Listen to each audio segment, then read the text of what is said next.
얼마나 재밌는 농담을 가지고 있길래 매번 노잼이라고 말하는지 정애녹 씨 정말 궁금합니다. 다음 주 메인 스피커는 정애녹이 하도록 하겠습니다. 과연 얼마나 재밌는 농담과 센스와 애드립이 가득할지. 나오면은 애녹이가 뭐래 이것밖에 못하면서. 네, 시작하겠습니다. 여러분들 교회 오셨죠? 주인님도 되게 오랜만에 왔어요. 다른 교회 다니고 있었나? 아니면 그냥 오랜만에 왔나? 오랜만에 왔죠. 왜 왔어? 심심해가지고 이제 오랜만에 서연이랑 놀고 은유랑 놀고 이러려고 온 거죠. 그쵸? 여러분들 교회 왜 왔어요? 세상에 왜 왔어요? 주님이 부르셨어요? 들었어요? 들었어요? 뭘로 들었어요? 아침에 일어났는데 띵띵띵 세상 교회 가자 이러고 일어났어요? 아니잖아요. 그럼 어떻게 들었어요?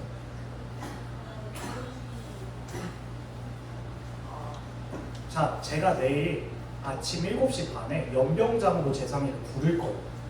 재상에 올 건가요? 그럼 왜 왔나요?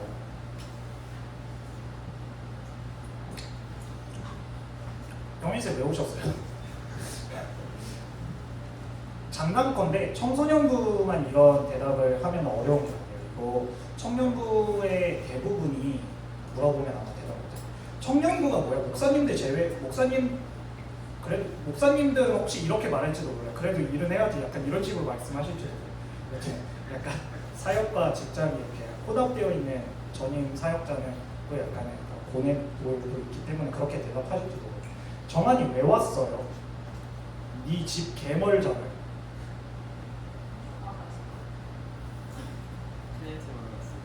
찬양팀을 하러 왔어요? 그럼 찬양팀을 왜 해요? 저는 네 좋습니다. 말해보세요. 아니요 말해보세요. 말하세요. 오늘 랩이 안 할 거여서 시간 많아요. 찬양을 도와주기 위해서. 왜 도와줘요?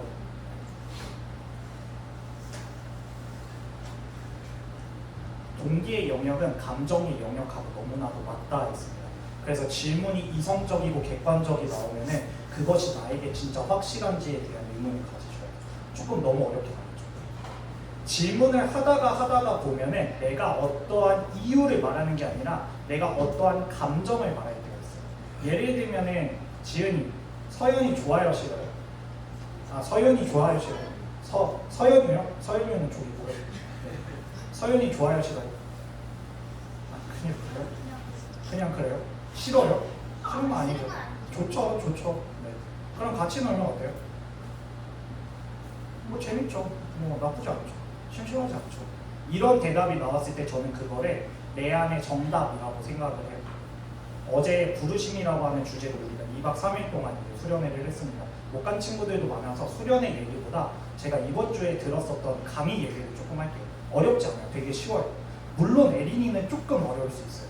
에린이는 한글을 잘 못하니까. 에린이는 히브리어를 아마 더 잘해요. 그렇죠? 봐봐요. 지금도 한글로 대답을 못하잖아요. 네, 잘 못해요. 히브리 그래. 한국말 하는 거 본 적 있어요? 공부 열심히 할 거예요. 네. 이번 주에 세미나에서 들었습니다. 철학에서는 이렇게 표현을 합니다. 동물은 만족을 추구하고 인간은 행복을 추구합니다. 다시 한번 해볼게요. 뭐라고요? 동물은 만족을 추구하고 인간은 행복을 추구합니다. 다시 한번 물어볼게요. 보영이 외울 수 있어요?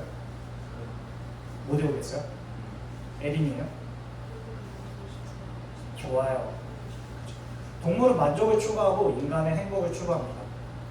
근데 요즘의 사회는 그렇지 않은 것 같아요. 여러분들 대학 갈 사람 손 들어보세요. 갈 사람 없어요? 가고 싶은 사람 없어요? 왜요? 대학 가면 뭐가 좋은데요? 뭐 취업이 잘돼요? 저 사실 어제 롤모델 그거 강의 들으면서 조금 짜증났거든요. 대학을 왜 가요? 라고 하는데 전 인문학도여서 대학을 진짜 재미로 갔더라고요.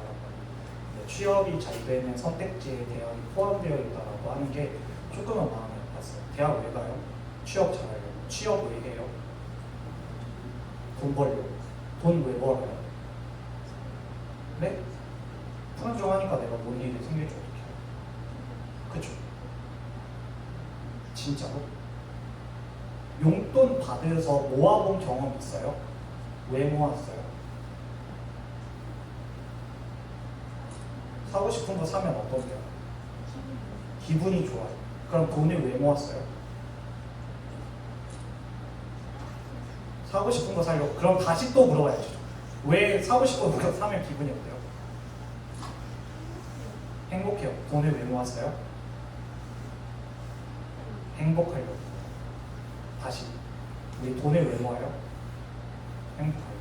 우리가 무슨 행동을 했을 때 그거를 하는 이유는 뭐예요? 행복하려고. 만족하려고 하나요? 돈이 있으면 나을 것 같아서 하나요? 교회 오면 안 죽을 것 같아서 하나요? 죽어도 천국 갈 것 같아서 하나요? 그냥 그 정도로 괜찮나요?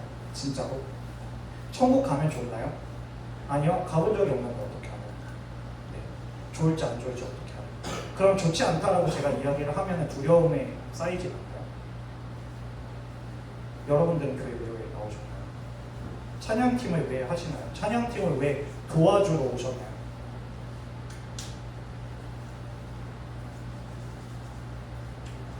네? 행복하려고. 다시 말할게요. 우리는 왜 교회에 왔나요? 행복하려고 왔어요. 교회 오는 게 행복하지 않은 친구들이 만약에 있다라고 하면은 교회를 오는 행위를 바꾸거나 교회를 온 이유를 바꾸셔야 돼요. 에녹이 교회 왜 왔나요? 행복하려고. 근데 행복한가요? 아니요. 왜요? 라고 물어보면은 에녹이가 가지고 있는 어떠한 것들의 이유를 바꾸셔야 돼요. 교회를 오는 목적을 바꾸셔야 돼요. 행복한 모든 행동에는 행복이 전제가 되어 있어야 돼요. 여러분들은 행복하려고 사는 거예요. 만족하려고 안정하려고 사는 게 아니라 행복하려고 사는 거예요. 제 이야기 잠깐 하고서 기도하도록 하겠습니다. 저는 군대에 다녀하고 교회에 돌아왔을 때 꽤나 이상한 경험을 겪었습니다. 저는 중학교 1학년 때부터 강서 침례교회에 다녔고요. 물론 다른 모태신앙 분들이 있어가지고 감히 명함을 내밀 수는 없지만 지금 어느새 15년이라고 하는 시간이 흐를 정도로 오랫동안 강서교회를 다녔습니다. 군대에서 전역을 하고 마쳤을 때도 이미 저의 횟수차는 10년에 가까운 횟수차였어요. 굉장히 오래 다녔었던 시기였어요. 근데 제가 전역하고서 교회에 돌아왔을 때 저는 교회에 오는 게 그립거나 안정적이지 않았어요. 교회에 돌아왔더니 제가 알고 있었던 너무나도 나를 행복하게 해줬었던 관계들은 이미 다 부서져 있었어요. 2년이라고 하는 시간은 생각보다 긴 시간이었고 그 시간 동안 우리 안에선 친밀함보다 어색함이 자리를 잡았어요. 나를 이끌어줬었던 나의 교사 선생님들, 목자들은 다들 영적인 침체, 다시 그로기 상태 또는 노가우 상태에 빠져가지고 나를 챙길 수 없었어요. 오히려 나는 오자마자 누군가를 챙겨야 되는 입장이었어요. 근데 나는 챙길 만한 힘이 없었어요.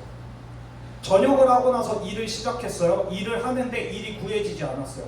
제가 가장 먼저 구했었던 알바는 수학 알바였는데 수학학원 알바였는데 저는 국문과 출신이어서 그 학원에서 알바를 하기 위해 문제집을 풀고 가야 될 정도로 말도 안 되는 어려움이었어요. 그거를 추천해 준 게 김모 씨라고 있는데 그 새끼 서울대여가지고 지금 쉬우니까 저한테도 쉽다고 한 거였어요. 아직까지도 그것을 원망해요. 여자친구가 있었는데 헤어졌어요. 또 사귀려고 했는데 내가 안 좋아하는 애는 나를 좋아하고요. 내가 좋아하는 애는 나를 안 좋아해요. 대학교 갔더니 복학생이라고 오질나게 놀려요. 그러고 지들 놀 때 돈 없으면 불러요. 호구가 따로 없었어요. 그 어느 사회에서도 저는 적응하지 못했어요. 근데 교회는 가야 됐어요. 왜요? 몰라요. 그냥 습관적으로 했어요. 집에 가가지고 이틀 동안 다른 것들을 하지 않고 저는 딱 한 가지만 질문을 던졌고 그것들에 답을 하기 위해 시간을 보냈어요. 나는 교회 왜 가지? 나는 교회 왜 가지? 그럼 나는 왜 지금 교회를 싫어하지도 생각을 같이 했어요. 그랬더니 답이 나오더라고요.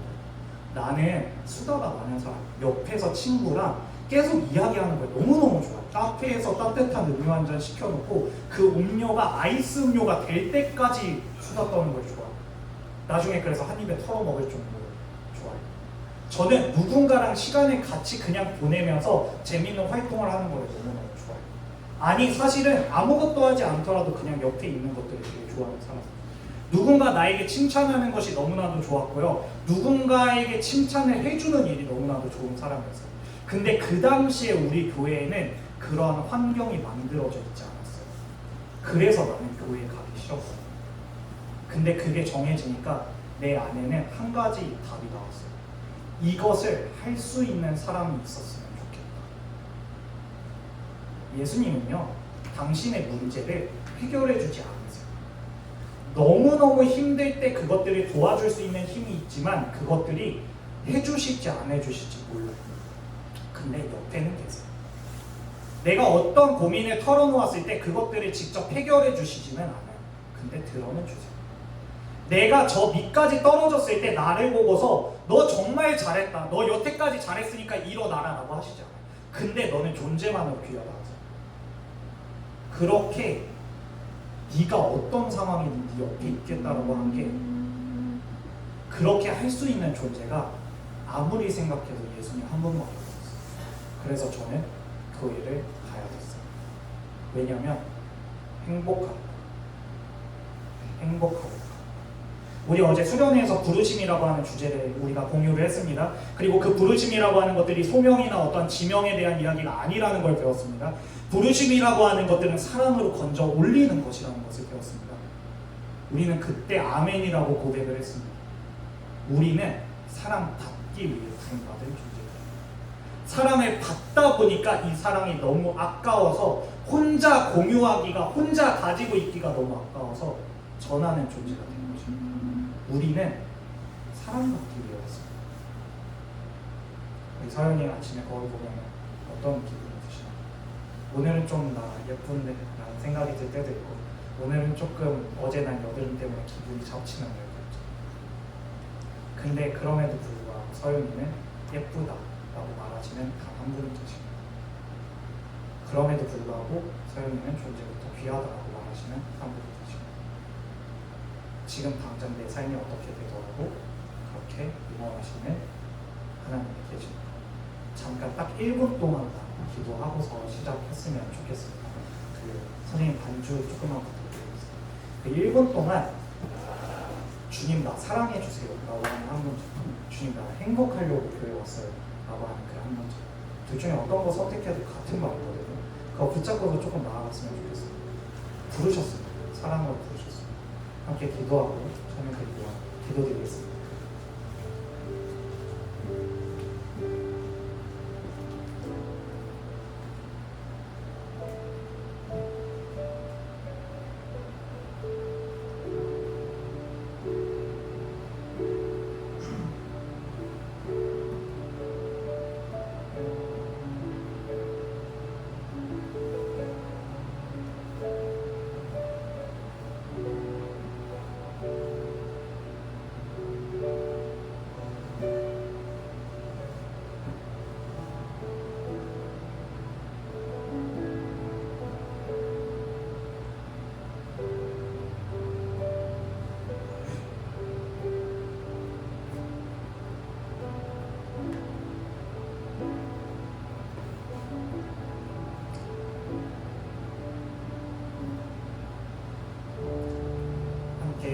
사랑받은 우리의 존재를 기억하면서 전심으로 사랑 주시는 주님의 찬양하기를 원합니다. 찬양팀 함께 찬양드리고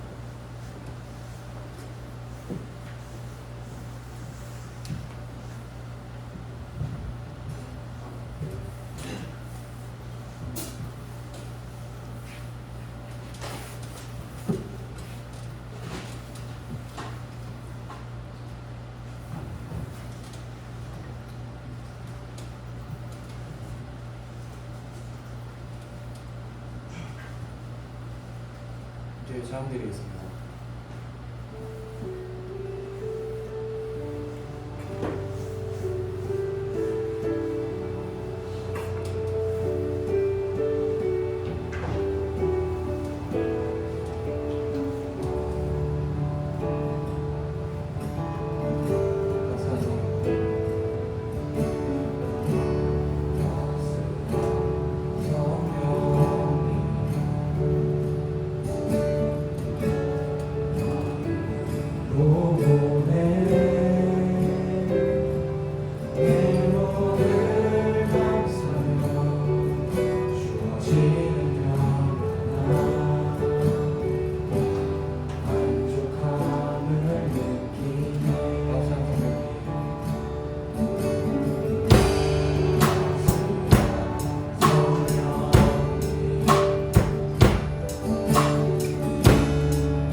사랑스럽지 않을 때 너를 온전히 사랑하고 너와 함께하려 내가 왔노라.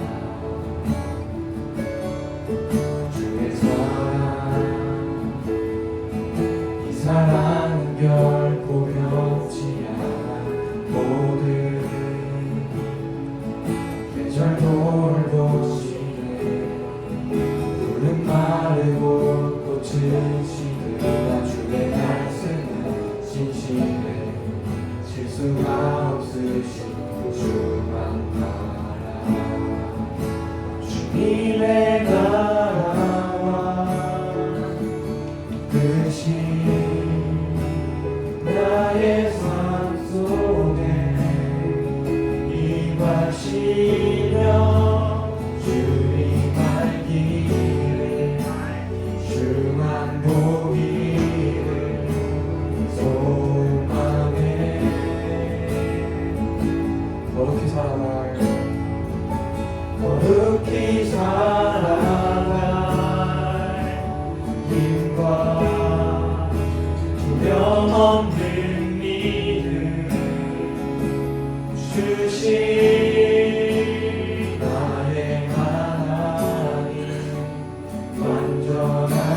지키며 주님 알기를 주만 보기를 소망해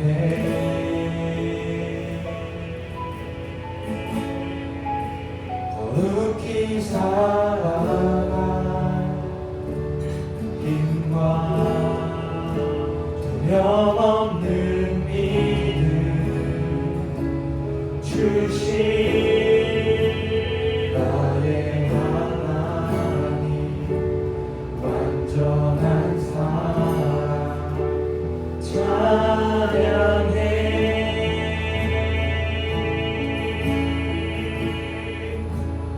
기도하겠습니다.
공부하겠습니다.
하나님 감사합니다.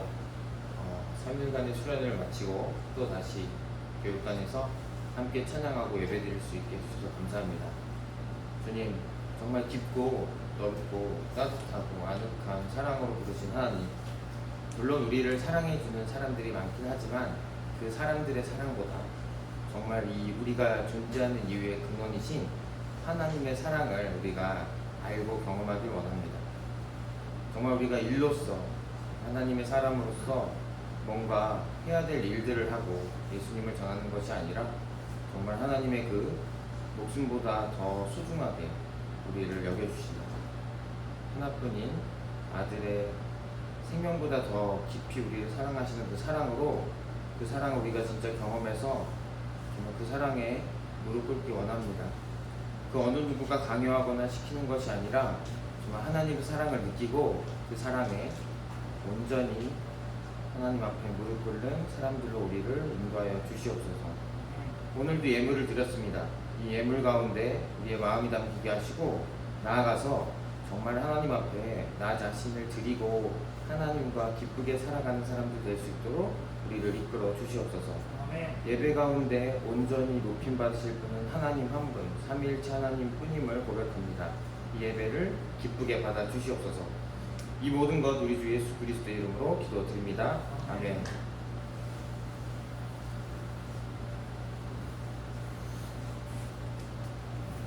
네, 반갑습니다 여러분. 2025년 1월 19일 벌써 1월도 거의 3분의 2가 지나갔네요. 그 2박 3일 동안 부르심이라는 주제로 정말 수고 많으셨습니다. 함께 참여하신 분들은 정말 체력적으로 힘들거나 이런 부분도 있었을 텐데 즐겁고 안전하게 마칠 수 있어서 너무 좋았고요. 또 여러 가지 사정으로 함께 하지 못한 친구들이 있어서 저도 굉장히 아쉬웠는데 또 다음에 기회가 있을 테니까 다음에는 더 많은 친구들이 함께 가면 좋을 것 같습니다. 그래서 오늘은 그 부르심이라는 주제에 이제 참여하지 못한 친구들도 있기 때문에 수련회 가운데에 그런 메시지를 좀 요약을 하고 또 추가해서 말씀을 좀 더 전하고자 해요. 그래서 오늘은 베드로전서 4장 10절을 함께 읽고 말씀 나누도록 하겠습니다. 함께 읽겠습니다. 시작. 각 사람은 은사를 받은 대로 하나님의 여러 가지 은혜를 맡은 선한 관리인으로서 서로 봉사하십시오. 아멘. 자, 오늘은 섬김으로 부르신 하나님이라는 주제로 이 부르심이라는 주제에서 이제 좀 더 추가해서 말씀을 전하고자 합니다. 부르심이라는 주제로 지난 3일간 16일 목요일부터 18일 토요일까지 함께 말씀을 전해주신 이영주 목사님. 아우 네. 재밌다. 박수 한번 칩시다. 박수 한번 칩시다. 진짜 많네. 이영주 목사님의 말씀 어떠셨습니까, 여러분? 아 너무 좋았습니다. 그렇죠, 너무 좋았습니다. 저는 안 들었지만 녹화되고 있는데 그러면 안 되잖아. 뭐 사실 아무튼 여러분들을 생각하시면서 얼마나 열심히 원고를 고치시고 작성하시고 반복해서 연습해 보시고 이런 것들을 보면서 정말 저는 그래서 더 은혜가 크게 다가왔던 것 같아요. 준비하는 과정이 정말로 체력적으로 육체적으로 연말에서 되게 바쁜 와중 중에도 정말 감동적이었습니다. 그리고 어린 시절 얘기까지 들으면서 이게 말씀이 스며들어 왔다고 할까, 예, 그런 느낌이 있었습니다. 정말 감사드리고요. 자, 부르심 첫날 저녁에, 첫째 날 저녁에 자, 메시지를 딱 한 단어로 요약할 수 있다고 저는 생각이 들었습니다. 이거 기프티콘 들어갑니다. 잠깐만, 여러분, 와우, 여러분, 잠깐만, 하지만 우리는 질서가 있죠. 중일부터 갑니다. 자, 그런데 중일부터 갑니다. 자, 그런데 진짜 맞출 수도 있잖아요. 그래서 참여하지 않은 분들부터 먼저 기회가 들어갑니다. 맞출 수도 있잖아요. 자, 그러면은 지은이 다시 한번.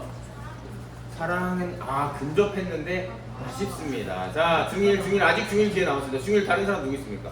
자, 유재상 군. 깍두기가 아닌 그건 한 단어가 아닌데. 단어가 아닌데? 자, 그럼 한 단어. 거기서 한 단어 들어 있습니다. 지금 한 단어 들어 있습니다. 하나님의 가족. 아니 한 좀 더 한 틀려요. 단어가 아닌데. 이거 지금 가족인가? 빨리 그렇지. 이거 가발이 됐어. 소연이 가족. 정답입니다. 예! 아니야 유재가. 재상아 이해해줘. 근데 재상이 기회를 너무 많이 줬죠. 그래 맞아.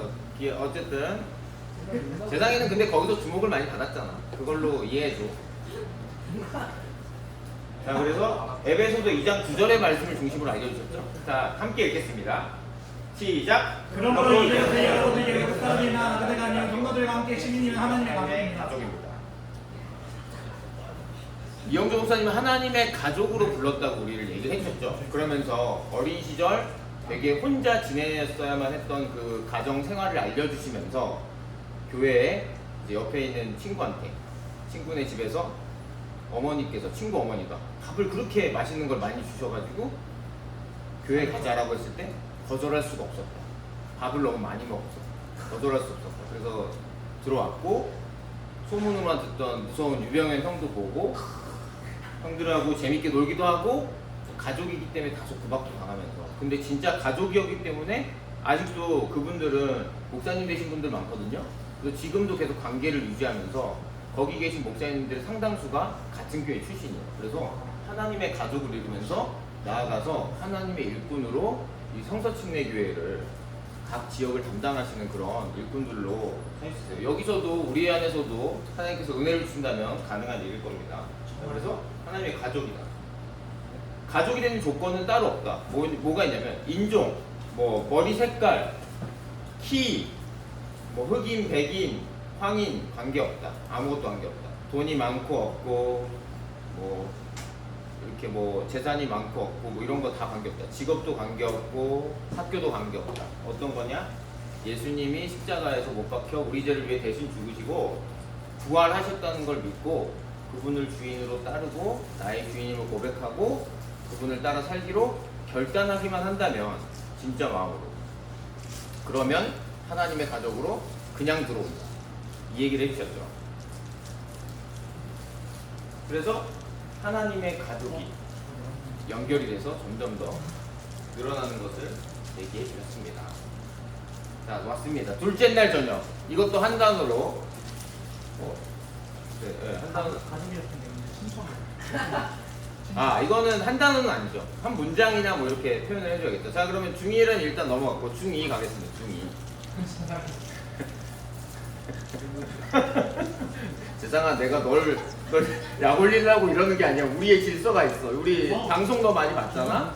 자, 이제 중2 둘째 날 한 문장이든 한 단어든 뭐 요약을 해보세요. 자, 둘째 날 핵심 메시지 뭡니까? 중이 다 뒤졌나? 중이 다 얼어 중이. 뒤졌나 봐요. 야, 첫째 날 하고 둘째 날은 왜?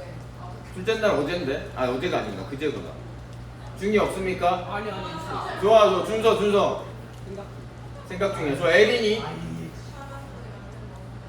남면 아니라 그랬잖아요. 남면 아니라 그랬잖아요. 준서. 사람을 야 이런 게 못해? 야 1번이 사람을 건져 올리는 정답입니다. 에린이 아쉽지만 뜻은 맞았지만 이영주 목사님이 건져 올리는을 강조해 주셨죠. 네. 자, 함께 읽겠습니다. 마가복음 1장 17절 함께 읽겠습니다. 시작. 예수께서 그들에게 말씀하셨다. 나를 따라오라. 내가 너희를 사람을 건져 올리는 어부가 되게 하겠다.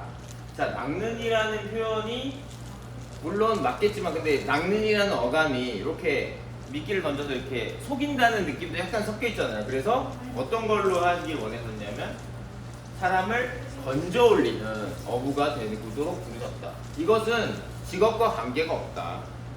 목사, 저 같은 전도사, 집사님 다 관계없이 예수님 믿는 그리스도인이면 동일하다. 사람을 건져 올리는 어부로 부르신 거다.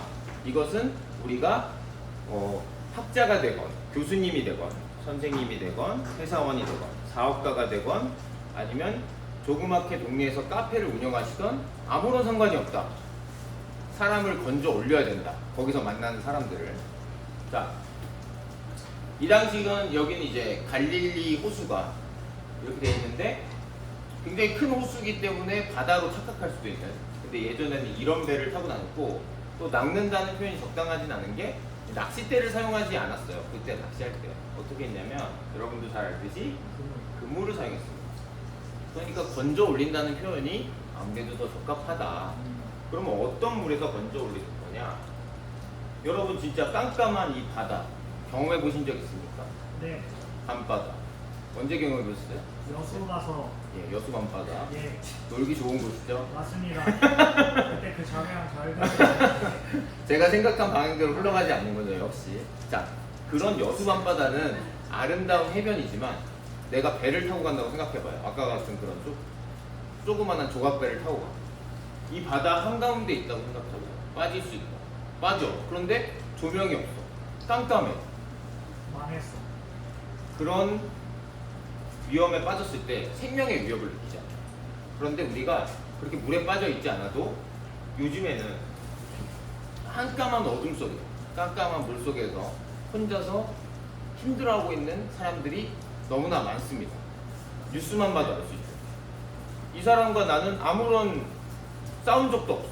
처음 보는 사람인데 다짜고짜 그냥 때린다거나 심지어 죽이는 일까지 발생하는 뉴스가 간혹 있잖아요. 무서운 일이죠. 얼굴은 멀쩡하게 보이는데 사람들의 정신이 병들어가고 있는 현실. 한국 사회가 너무나 경쟁적이고 힘든 부분이 있는 걸 보여주는 게 아닌가 생각이 듭니다. 그래서 혹시라도 여러분들도 지금 마음 가운데 어둠 속에 있는 사람들이 있을 수 있잖아요. 그런데 와서 젤리 먹고 학준 선생님이 농담하면 웃고 이러면서 잘 안 보여. 에린이가 저렇게 활기차게 웃고 있으면 에린이가 하나도 안 힘든 것처럼 보이는데 맞아요. 혹시나 어떤 사람들은 마음속에서 굉장히 어둠 속에 있을 수 있단 말이에요. 그런데 예수님한테 사람을 건져 올리는 어부로 부르심 받은 사람은 예수님의 사랑을 듬뿍 받으니까 나는 너무나 행복하기 때문에 주위 사람이 보이는 겁니다. 이 친구 좋을 때랑 약간 달라. 뭔가 일이 있는 것 같은데 물어보는 거야. 형 괜찮아? 그러면서 살펴서 그 사람의 마음을 끌어내서 건져 올리는 것을 우리가 다 부름을 받았다고 하는 거죠. 자, 그래서 부르심을 정리하자면 이영조 목사님께서는 첫째 날 하나님의 가족으로 불렀어. 조건 없다. 예수님 믿으면 가로 가족이다. 우리 하나다. 다른 조건이 없다. 두 번째, 이렇게 하나님의 가족으로 부르심 받은 사람들은 직업이 문제가 아니고 사람들을 건져 올리고, 나는 어둠 속에서 깊은 어둠 바다 속에서 나는 건져 올림을 받았으니 다른 사람이겠죠. 예수님을 사람을 통해서 듣지 않고는 방법이 없죠. 책으로 읽을 수 있는데 그 책도 사람이 쓴 겁니다. 어쨌든 사람에 의해서 전달을 받게 돼 있어요. 하나님께서 그렇게 하셨고, 그래서 사람을 건져 올리는 어부가 돼서 나는 하나님의 가족이 돼서 하나님의 사랑을 깊게 느끼고 기쁘고 행복하니까, 하트 선생님이 얘기했던 것처럼 행복하니까 다른 사람들을 건져 올려요. 왜냐면 가족이 더 늘어나면 더 행복하거든요. 자, 그래서 여기다가 제가 조금 더 덧붙이고 싶은 것은 베드로전서 4장 10절을 다시 한번 읽어보겠습니다. 시작. 각 사람은 은사를 받은 대로 하나님의 여러 가지 은혜를 맡은 선한 관리인으로서 서로 봉사하십시오. 각 사람은 은사를 받았대요. 자, 은사가 뭔지 얘기해주면 끝이고, 자, 중2까지 마쳤죠 지금. 자, 중3 갑니다. 은사를 다른 말로, 좀 쉬운 말로 표현해 주시죠. 은사가 뭡니까? 눈에 많이 아니 씨. 네? 손 들고 얘기해주세요. 정한이 할 거예요?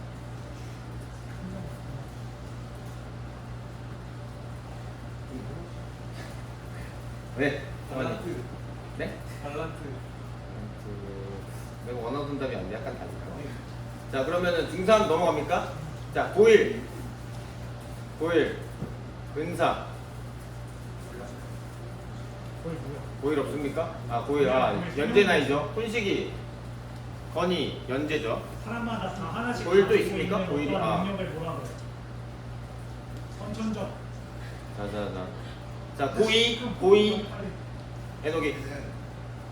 예, 정답. 아니 제니가 알아. 매력이 없죠. 은사는 제가 네이버 사전에 쳐보면은 나에게 많은 첫 번째, 배움을 준 임금이 은혜로서 신하에게 물건을 내려주던 일 또는 그 물건, 이거를 은사라고 한대요. 임금님이, 왕이. 또 그리고 기독교 용어라고 딱 나와있더라고요. 기독교 이렇게 써있거든요. 하나님이 준 재능이라고 말을 합니다.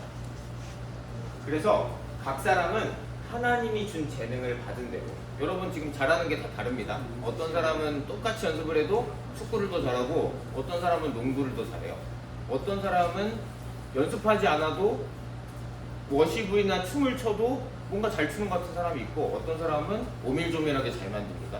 또 어떤 사람은 촬영 같은 걸 잘해요. 사진 찍고 PPT 만들고 영상 만들고 이런 거에 관심이 있고 잘하고, 또 그리고 악기 다루거나 노래 부르거나 뭐 연기를 한다거나, 여러분 각자 다 다르잖아요. 관심사도 다르고 잘하는 것도 다릅니다. 같은 시간을 해도 뭔가 되게 다르죠. 왜냐면 좋아하는 게 다르다는 거죠. 얼굴 생긴 새처럼 여러분 다 다르게 생겼잖아요. 그래서 하나님께서는 각자 사람에 맞게 그 재능을 선물로 주셨는데, 그걸 가지고 뭘 해야 되냐? 은혜를 맡은 사람은 선한 관리인이 돼야 된다. 관리를 잘해야 된다. 하나님께서 주셨습니다. 자, 그런데 이게 하나님의 사랑으로 가족이 안 된 사람은 이런 생각을 갖기 힘듭니다. 왜냐면 나는 행복하지 않으니까. 여기 지금 너무 힘든데 무슨 뭘 관리를 뭘 하고 내가 기분이 안 좋고 내 자신이 마음에 안 드는데 어떻게 그렇게 되겠어요? 그래서 하나님의 가족이 된 사람을 건져 올리는 어부가 된 사람은 하나님으로 인해 기쁘기 때문에 하나님이 주신 거 잘 관리해야겠다. 개발 잘 해야겠다. 그러면서 그걸 어떻게 쓰느냐? 내가 높은 자리에 가기 위해서, 내가 돈을 많이 벌어서 좋은 차 타려고, 좋은 집 세서 그렇게 사는 것이 아니라 서로 봉사하려고, 섬겨주려고 이거를 쓴다고 하는 겁니다. 자, 그래서 봉사의 뜻은, 이 봉자가 저의 성하고 똑같아요. 한자가 똑같대요. 네. 그런데 국가 첫 번째 뜻이 뭐냐면 국가와 사회 또는 남을 위해서 자신을 돌보지 않고 힘을 맞춰 애쓴다는 뜻입니다. 봉사, 섬기 이렇게 표현할 수 있겠죠. 그래서 하나님은 최종적으로 그걸 통해 섬기라고 준 재능을 갖. 그래서 부르심을 정리를 해보면 첫 번째 사랑으로 부르셨죠. 사랑해서 함께하고 싶어서 삼위일체 하나님이 함께하시는 그 기쁨을 우리랑도 나누고 싶어서 사랑으로 부르셨습니다. 그래서 하나님의 가족으로 이루어 주신 겁니다. 이 가족들이 함께 하나님을 예배하고 하나님을 통해서 연결되고 개인별로 하나님과 교제하고 그리고 하나님의 가족끼리 함께 모여서 예배하고 기쁘게 교제할 때 기쁨이 넘쳐 흐르게 되고 그 기쁨의 힘으로 나의 힘이 아니고 하나님으로부터 공급받은 힘을 가지고 사람을 건져 올린다. 가족으로 편입시키기 위해서. 영업하듯이 하는 거 아니에요. 사랑의 마음으로 세심하게 관찰하고 그 사람에게 맞게 접근해서 하는 겁니다. 그러면은 섬김이 반드시 필요합니다. 하나님의 가족끼리 옆에 있는 우리 준서랑 대경이 서로 섬기고 잘 대해주고 아이스티도 한 잔 사주고 그리고 젤리도 주고 이렇게 서로 하면서 섬겨주고 그래야지 사이가 좋겠죠? 서로 섬겨줘야지 사이가 좋고 기쁨이 넘치겠죠. 하나님의 가족 안에서. 자, 그리고 그 섬김을 경험하고 이게 좋다는 거를 내가 너무나 알기 때문에 사람을 건져 올리는 어부로서 학교에서, 직장에서 여러 가지 사람들을 만날 때 거기서 그 사람들한테 섬김을 한다는 겁니다. 그래서 그냥 잘 대해주고 말을 건네고 이런 것이 될 수도 있고 또 반드시 직장에서는 자기가 갖고 있는 특별한 점, 재능을 가지고 그 직업을 통해서 사람들을 위해서 일을 하는 거죠. 어쨌든 간에 우리 직업이라는 건 전부 다 사람들이 필요하기 때문에 만들어진 거예요. 내가 할 수가 없어서. 그렇기 때문에 기본적으로 다 섬기는 것이 포함이 되어 있는 겁니다. 그래서 가족을 섬기고 사람을 건져 올리는데 여러분이 섬긴다. 그런데 억지로 하는 게 아니다. 시켜서 하는 게 아니고 하나님의 사랑으로 인해서 그 사랑을 진정 경험한 사람만 제대로 하나님이 원하시는 섬김을 할 수 있다. 가족을 이룰 수 있고 가족을 늘릴 수 있다. 사람을 건져 올릴 수 있다. 이렇게 해주시면 좋겠습니다. 자, 생각해 볼 것은 자, 수련회 갔든 안 갔든 제가 이렇게 요약해서 말씀을 전했기 때문에 자, 부르심에 대해서 여러분들이 각자 뭔가 생각이 있을 겁니다. 그래서 2박 3일간 들은 친구도 있고 짧게 이렇게 주일에만 들은 친구도 있지만 어떤 생각이나 또는 느낌이 드는지 한번 나눠보면 좋을 것 같고요. 또 그리고 수련회에서 좋았던 것들을 나눠봐도 좋을 것 같아요. 또 수련회 갔다 온 친구들은. 자, 그리고 두 번째는 나는 하나님께 어떤 재능을 받은 것 같고 또 어떻게 남을 돕고 싶은지 한번 나눠봤으면 좋겠습니다. 그래서 이 재능이라는 것은 지금 자기가 잘 모를 수도 있어요. 왜냐면 다른 사람들도 똑같이 그걸 할 수 있다고 착각할 수도 있거든요. 왜냐면 나는 쉽게 되니까. 나는 자연스럽게 하고 있는데 그래서 다른 사람이랑 얘기를 좀 해봐야 돼. 이 친구는 되게 멋있고 뛰어난 점이 많은데 이거는 상대적으로 나보다 좀 약간 덜하네. 모자른 거 아니고 덜하네. 각자 특징이 좀 다르네. 뭐 이렇게 이런 거죠. 뭐 이 친구 되게 얼굴이 잘생겼는데 키는 나보다 작네. 뭐 이럴 수도 있는 거잖아요. 이런 것처럼 다르네. 그래서 이런 것들 한번 나눠보면서 그래서 경험도 많이 해보는 게 좋습니다. 우리 수련회에서도 경험을 굉장히 추천하셨죠. 그래서 직업과 관련된 얘기는 한 번 더 다루기로 하고 어쨌든 그래서 어떤 재능을 받았고 어떻게 남을 돕고 싶은지 한번 나눠보면 좋을 것 같습니다. 잠깐 기도하고 금방 하도록 하겠습니다. 잠깐 눈을 감고 생각해 봅시다. 2박 3일간 부르심이라는 주제로 함께 모여서 놀고 찬양하고 예배드리고 말씀 듣고 모든 가운데서 부르심이라는 것을 한번 생각을 해봅시다. 내가 감동받았던 부분, 이영주 목사님 그리고 이정규 집사님도 계셨죠. 마지막에 롤모델로도 나와주신 분들도 있었고 친구들이 앞에 나가서 활동을 하기도 하고 여러 가지 활동들을 통해서 느끼거나 생각한 것 한번 돌이켜보면서 생각해 봅시다. 하나님이 나를 어떻게 부르고 계신지. 또한 수련회는 참석하지 못했지만 2주간 계속해서 부르심이라는 주제로 설교 말씀을 듣고 어떤 생각이 드는지 한번 생각해 봅시다. 나는 어떤 재능을, 선물을, 은사를 받았고 어떻게 남을 도울 것인가. 또 그 전에 하나님께서 나를 사랑하신다고 하는데 그 사랑은 도대체 뭔지 한번 깊게 생각해보며 기도하는 시간 가지도록 하겠습니다. 함께 기도하겠습니다.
감사합니다.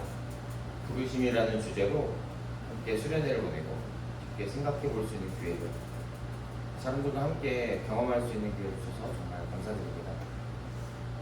하나님, 우리를 진정으로 사랑한다 하셨습니다. 우리를 일로 부르신 것이 아니라 가족으로 부르셨고 또 사람을 살리고 건져 올리는 어부로 부르신 것을 다시 한번 생각하기 원합니다.